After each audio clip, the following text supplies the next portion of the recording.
आज आपको महात्मा बुद्ध की एक छोटी सी कहानी सुनाता हूँ।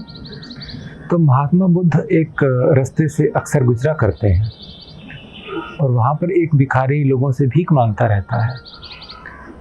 तो एक दिन महात्मा बुद्ध के दिल में दया आ जाती है, तो वो भिखारी को कहते हैं, आज मैं तुम्हें कुछ ऐसा दूंगा जिससे तुम्हारा पूरा जीवन बदल जाएगा। तो भिखारी बड़ा खुश हो जाता है। वो सोचता है कि महात्मा बुद्ध उसे कोई हीरे जवाहरात या कोई रिद्धि सिद्धि दे देंगे जिससे उसका जीवन बदल जाएगा। लेकिन महात्मा बुद्ध उसकी मन की बात को जान लेते हैं और कहते हैं, देखो, मैं तुम्हें कोई रिद्धि सिद्धि या कोई हीरे जवाहरात नहीं देने वाला, मैं तुम्हें शिक्षा दूंगा। तो भिखारी सुनने लग जाता है। तो महात्मा बुद्ध कहते हैं, तुम यहाँ पर इस रास्ते में लोगों से भीख मांगते रहते हो, अब से तुम ये कोशिश करो कि तुम्हें उन्हें कुछ ना कुछ देना है भीख मांगने की बजाय।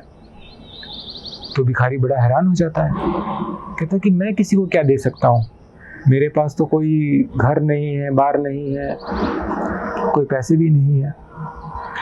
लेकिन महात्मा बुद्ध कहते हैं, नहीं, फिर भी तुम कुछ दे सकते हो। तो भिखारी महात्मा बुद्ध से कहता है, महात्मा जी, मैं बिल्कुल सच कहता हूँ, मेरे पास ये पुराने कपड़े हैं, इनके अलावा मेरे पास कुछ नहीं है, अब ये पुराने कपड़े कौन लेगा। तो महात्मा बुद्ध कहते हैं, देखो, अब से तुम कोई भी इस रास्ते से गुजरता है उसको खुशी देने की कोशिश करो, उसकी तरफ मुस्कुरा के देखो और ये आशा मत रखो कि ये तुम्हें कुछ ना कुछ देगा।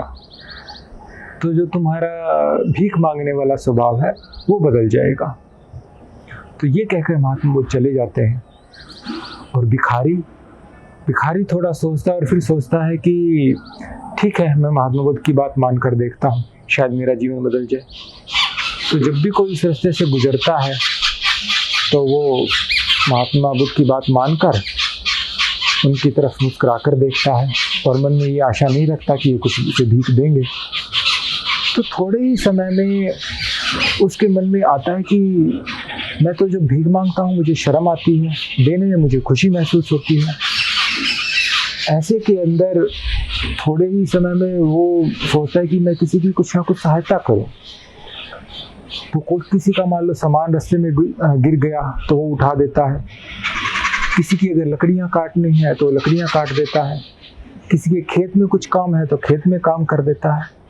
इसी तरह से लोगों की सहायता करने लग जाता है और लोग भी उसे कुछ ना कुछ देने लग जाते हैं।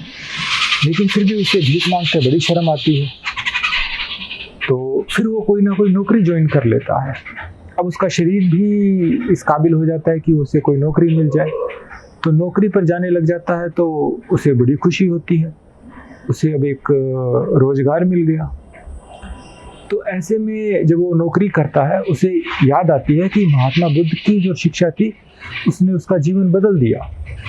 तो महात्मा बुद्ध के पास वो फिर से जाता है और उनको प्रणाम करके कहता है कि महाराज, आपने तो वाकई में मेरा जीवन बदल दिया। पहले मैं भीख मांगता रहता था और बड़ा दुखी रहता था, मुझे लगता था भीख मिलेगी नहीं मिलेगी, लेकिन अब मैं देने वाला बन गया हूँ। अब मैं किसी से कोई आशा नहीं रखता, बल्कि मेरा मन करता है किसी को कुछ ना कुछ दो, किसी की कोई सहायता करो, किसी को कोई अच्छी बात सुनाओ, किसी को खुश करो। तो महात्मा बुद्ध कहते हैं, देखो, दुनिया यही भूल करती है। लोग सोचते हैं कि उन्हें कुछ मिल जाए कैसे भी, किसी भी तरीके से, तो उन्हें खुशी मिलेगी, लेकिन ऐसा नहीं होता। जब हम देने वाले बनते हैं तभी हमें असली खुशी मिलती है। तो यही छोटी सी कहानी थी महात्मा बुद्ध की। उम्मीद है कि ये कहानी आपको अच्छी लगी होगी। धन्यवाद।